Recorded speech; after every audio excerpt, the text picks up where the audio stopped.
Ravi de vous retrouver, chers téléspectateurs. Bienvenue dans cette nouvelle édition dans votre émission hebdomadaire Bibliothèque à votre fenêtre sur le monde culturel, votre fenêtre sur les dernières productions culturelles intellectuelles qui sont apparues ici en Égypte durant les derniers jours, les dernières années ou même les derniers mois. Aujourd'hui, nous avons un rendez-vous tout à fait très spécial avec une œuvre intitulée À la recherche de Zarzoura. C'est un roman rédigé par Anhar Atiya.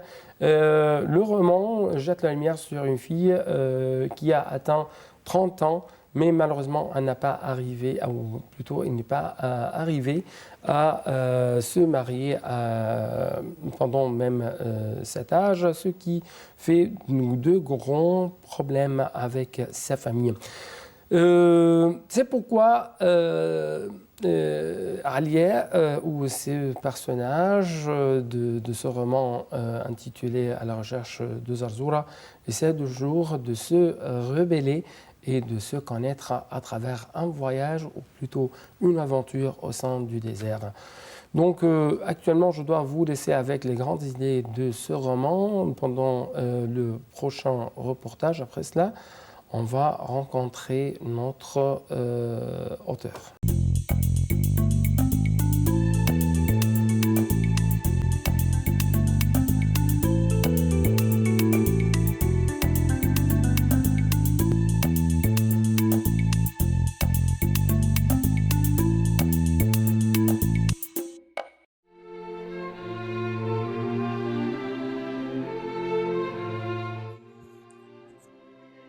La personnalité des garçons et des filles commence à être formée au cours de la 2e année de leur naissance.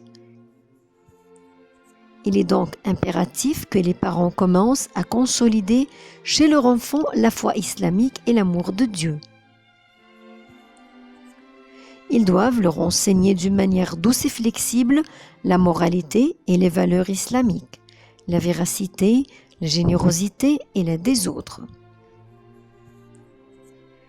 Si les parents utilisent la violence et la punition, ils parviendront à des résultats contraires à ce souhaité. Dorloter de manière excessive ces enfants mène à des résultats négatifs. La modération est donc la meilleure chose. Il faut semer l'amitié, la bonté et l'amour du bien dans le cœur des enfants. Ces derniers ont besoin de se tenir aimés des autres.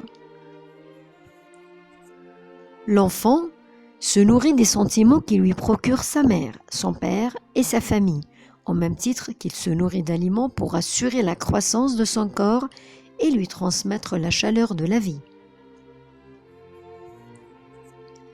Le prophète, à lui bénédiction et salut, a conseillé les parents à cet égard de manière pratique.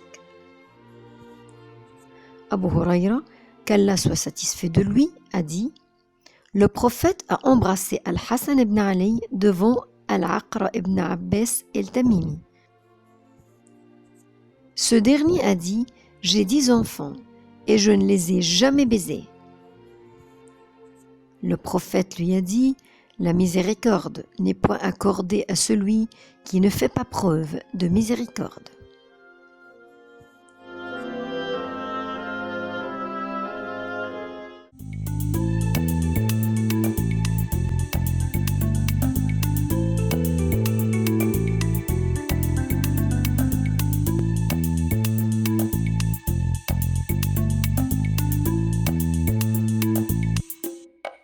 Donc toujours, chers téléspectateurs, nous essayons de poursuivre notre aventure ou nos voyages au sein du désert à travers cette œuvre intitulée À la recherche de Zarzoura, cette ville légendaire, et toujours avec les explications et les analyses de personnalités ou des personnages de ce roman intitulé À la recherche de Zarzoura avec Anhar Atiya.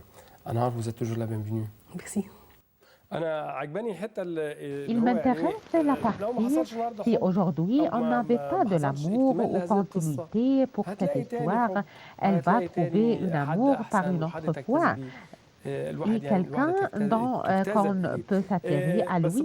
Mais je répète, je disais que Alia disait Noël entre soi-même et elle donne le nom Noël à sa mère et elle ne voulait pas atteindre à cette phase concernant Noël. Dans son vie conjugale, qu'est-ce qui se passe pour Noël et est-ce que Noël essaye de faire tomber cette partie? Pourquoi Alia dit que Noël n'est pas maman? Vu du point négatif et il y avait une grande manque de sympathie dans la relation entre la fille et sa mère. Elle l'aime, elle est sa mère, c'est un amour intestinal.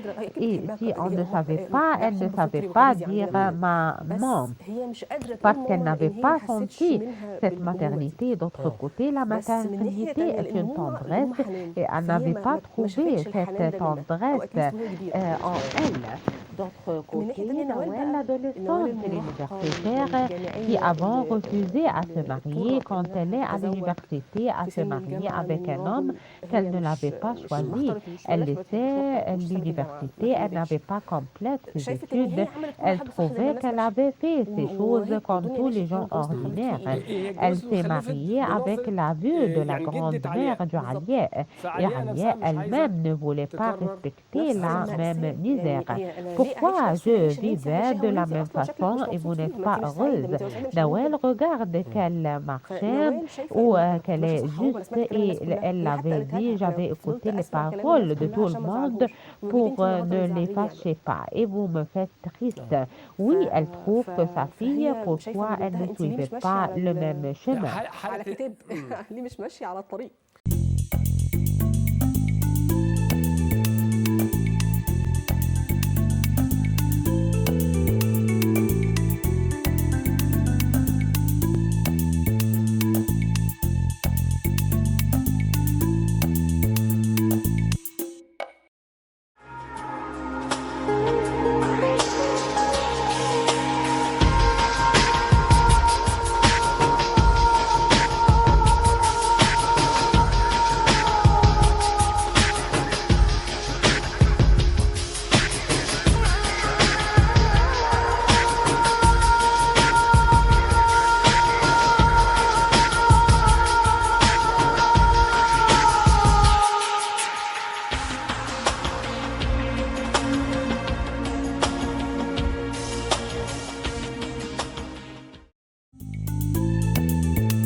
Avant de se transférer à un autre point, et c'est le désert occidental, et Zardura et ce trésor qui se trouve dans un des oasis, laissez-moi vous demander, est-ce que la relation entre les pères et les fils, par exemple, la relation de la famille où le père et la mère avec Alia qui avait 30 ans se diffèrent, si elle avait 20 ans, par exemple, non, pas du tout.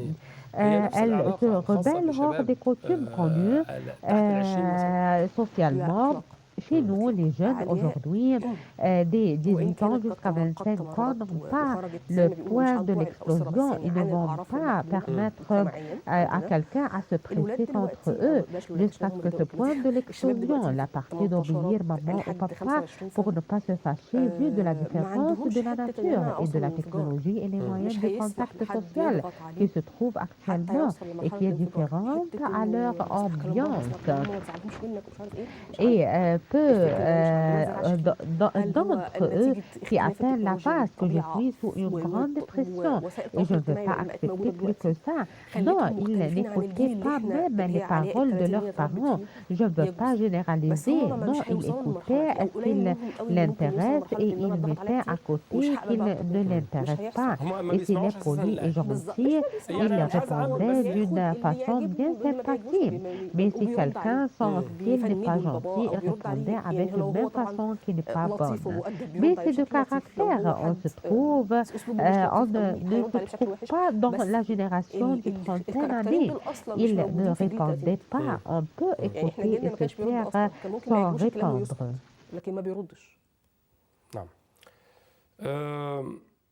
Également, avant de déplacer au désert occidental, est-ce que l'amour venait après le mariage?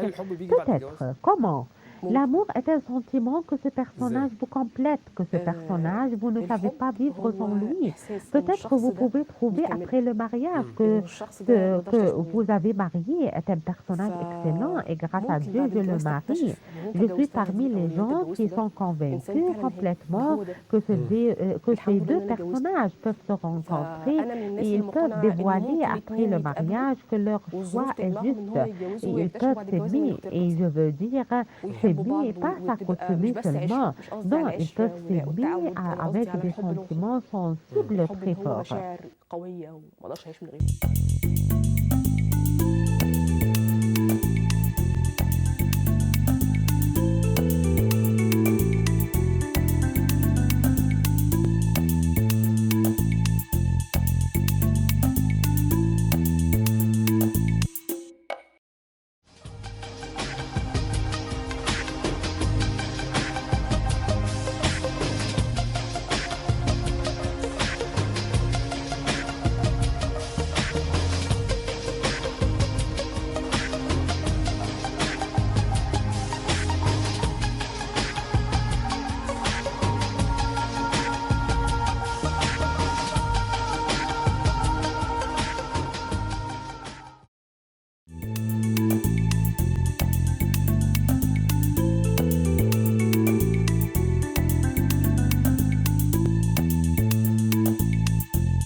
هو الحب قد يكون بعد الجواز يا بيتزايد يا بيتناقص. L'amour, peut-être après le mariage, il s'accrue ou il diminue, et cela vue d'un certain genre de contact ou s'accoutumer l'un à l'autre. Je peux aimer une fille, mais vu de son contact ou son traitement avec moi, je ne peux pas continuer avec elle. Son crédit de l'amour diminue chez moi. Chaque fois, le traitement est un des caractères spéciaux dans le mariage, c'est vrai. Le désert occidental Anharaté présenté en Arabie avait choisi la rébellion et la sortie et aller. Et elle travaille dans le domaine du tourisme et elle travaille dans le bureau pour toujours au Caire. Et après ces événements et ces escarmouches avec le père et la mère, Ali avait décidé à sortir, à se rebeller et à se diriger vers le désert occidental avec la délégation touristique. Bien sûr, notamment au oasis du Siwa. Pourquoi vous avez choisi ce climat ou cette région? Siwa est magique avec tout ce que le monde porte du sens ou avec son sens complet. Siwa change aucune personne quand il allait là-bas. Comment? Le climat, le sable, le crépuscule, excusez-moi, le grand littéraire par exemple, majestueux et Tahir l'avait nommé oasis du crépuscule dans son roman. Le climat de la crépuscule, le sable et les montagnes et les archéologies en Siwa est une composition comme ça et le calme complet et le silence extraordinaire avec le climat du lac d'eau devant vous change aucune personne ne sont dedans et au moins et vous sentez que vous avez paix à l'intérieur avec vous-même, avec le monde. Le début doit être du Siwa. Cette partie et cette dimension et ses caractères et ses traits attirent les touristes de divers coins du monde. Malheureusement, cette culture se trouve chez les touristes seulement et pas chez les Égyptiens. Les Égyptiens ne vont pas vivre dans une tente, mais le touristes trouve que c'est une identification avec la nature. C'est une magie réellement. L'ordre et le crépuscule en Siwa jouissaient de conditions bien spéciales. Le ciel, la nuit, les étoiles ont une position très spéciale. وهو للاسف يعني هو يعني هذه الثقافه مش متواجده عند المصريين على عكس السائحين. ده حقيقي لانه اولا عند المصريين مش هنروح في الصحراء ولا خيمه يعني السائح لا هو شايف ان ده توحد مع الطبيعه ده حقيقي الشروق والغروب في سيوه له وضع خاص السماء بالليل بنجومها لها وضع خاص سيوه ساحره سيوه تاريخها يمكن قبل الفراعنه سيوة ملتقى حضارتين الحضارة العربية والحضارة الأمازيغ أمازيغ. فسيوة مختلفة وسيوة إدمان للي راحها أو للي جربها. فكان لازم تبقى البداية مفتاح الصحراء الغربية أو بداية الصحراء الغربية أو بداية الرحلة تبدأ من سيوة. هو ده المكان اللي لازم تبدأ منه الرحلة. Et d'ici venait l'importance du titre La recherche du Zarzura, une ville ou une légende, une ville légendaire. Vous pouvez parler plus. Moi, personnellement, mon début avec Zarzura était depuis l'étape universitaire. J'avais lu un livre français qui s'appelle La recherche du Zarzura, rédigé par deux aventuriers français. C'est un livre scientifique ou géographique rédigé par deux aventuriers français contemporains qui se sont très intéressés aux légendes du Zarzura. Et après, ils voyageaient au désert occidental et ils marchaient selon le plan mis par Amazi, l'explorateur amazien, qui s'appelle Alex. Il était ami pour l'émir ou le prince Abdelkader quand il était le prince héritier de l'Égypte. Il suivait son plan tout en essayant à trouver les routes qui sont à l'intérieur du désert occidental pour arriver à Zarzura. Et il n'aboutissait à rien, mais le livre m'intéressait beaucoup et le plan dessiné par Amazi dans ce livre est mis par lui. J'étais très satisfait de cette idée et j'avais pensé moi-même, personnellement, je veux aller rechercher Zarzura. Mais si on n'avait pas même arrivé à quelque chose ou à la trouver, mais le climat, quand on restait une veille dans le désert, on dormait dans le désert, la vie est très préliminaire et très simple. J'étais très satisfaite et très influencée par ce climat magique. L'idée était basée en moi-même, je l'aime beaucoup. بس الفكرة تأصلت جوايا حبيتها. نعم هو يعني جو يدعو إلى المغامرة وبالطبع هو Une ambiance qui appelle à l'aventure et bien sûr à côté de l'aventure, il appelle à écouter soi-même et arriver à un certain état de la satisfaction et la réconciliation avec soi-même pour aboutir enfin à un certain genre d'où je vais aller dans la vie, loin des parents, loin de cette ambiance, un certain état de pureté. Et le contact avec soi-même, c'est ça, c'est que Alia recherche et c'était le but de cette promenade. C'est vrai, elle veut premièrement savoir, elle veut se rebeller et sortir où c'est un état d'asphyxiation et elle va se passer en calme, où ce sont des craintes. Et elle avait senti ce sentiment quand elle avait cette liberté. Quand elle est devant la porte de la maison, elle va monter dans l'auto qui va pour aller à ce voyage. Elle sentait qu'elle a peur. Qu'est-ce que c'est? Je veux retourner dans ma chambre pour une autre fois. Je n'ai pas l'habitude à cela. Elle a besoin à découvrir ses limites. Elle est capable à quoi? Peut-être tous, tout le monde, nous avons besoin dans une certaine phase ou dans une certaine étape de notre vie à sortir de la zone de la satisfaction où nous sommes anxieux. Peut-être on peut trouver notre joie dans cette partie. Elle a besoin de sortir de son conférence Zoom, de son lieu pour être une adulte. Elle n'a pas besoin de surveillance paternelle et sortir de l'illusion à la certitude. Elle trouve un chemin où elle se marche, un chemin qui la satisfait.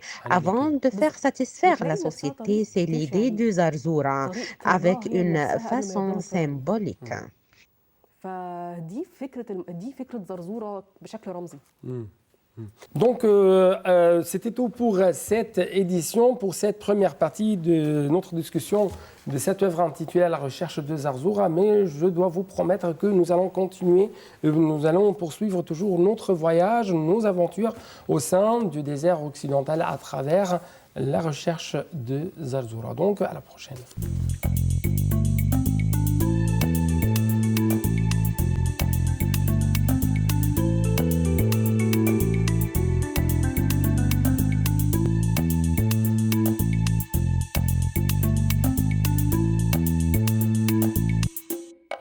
Donc nous arrivons ainsi, chers téléspectateurs, à ce segment très important. Ce segment, il s'agit d'un rendez-vous très distingué avec l'un de nos lecteurs qui va vous proposer les grandes idées d'une œuvre qu'il a choisie.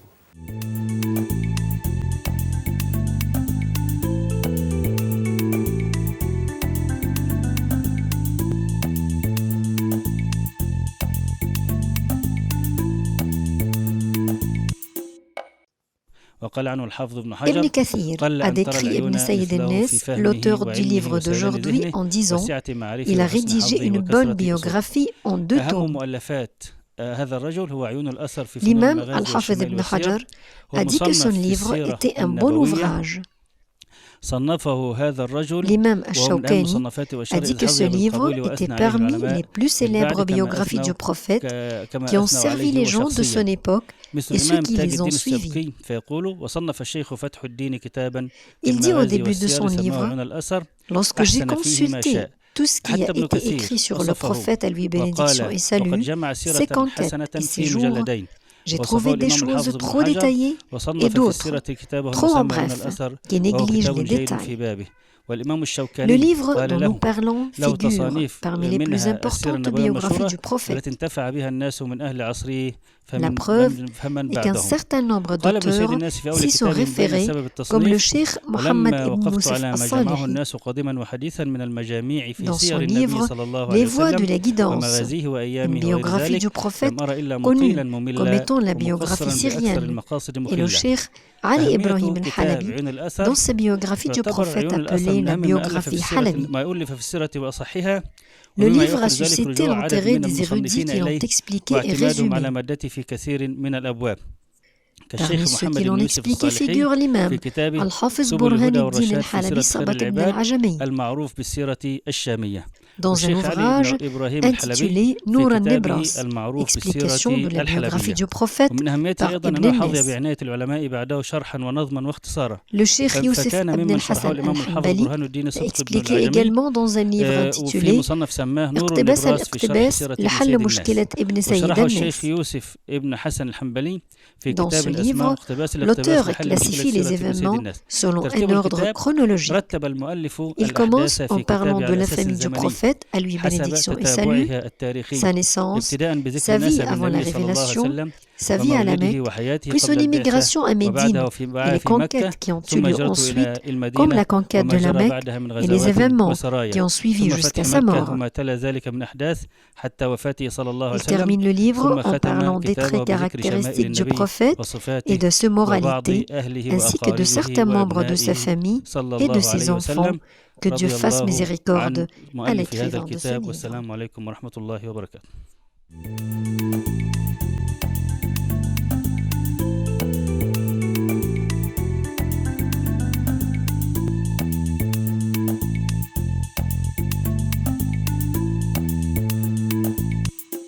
Maintenant, c'est le temps de box-office, chers téléspectateurs. Et comme vous savez, pendant le box-office, on essaie de jeter la lumière sur les livres les plus lus ou même les plus vendus, que ce soit sur la scène égyptienne ou sur le marché international.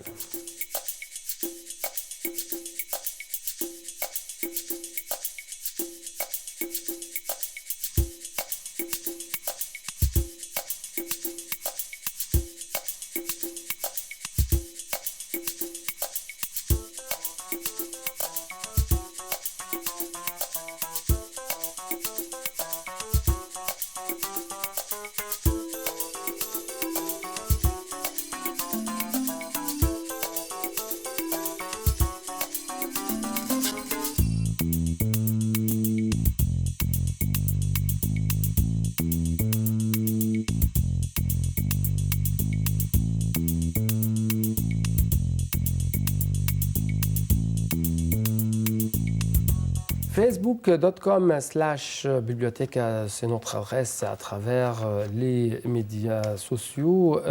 Et il ne me reste que vous dire, c'était tout pour cette édition et à la prochaine.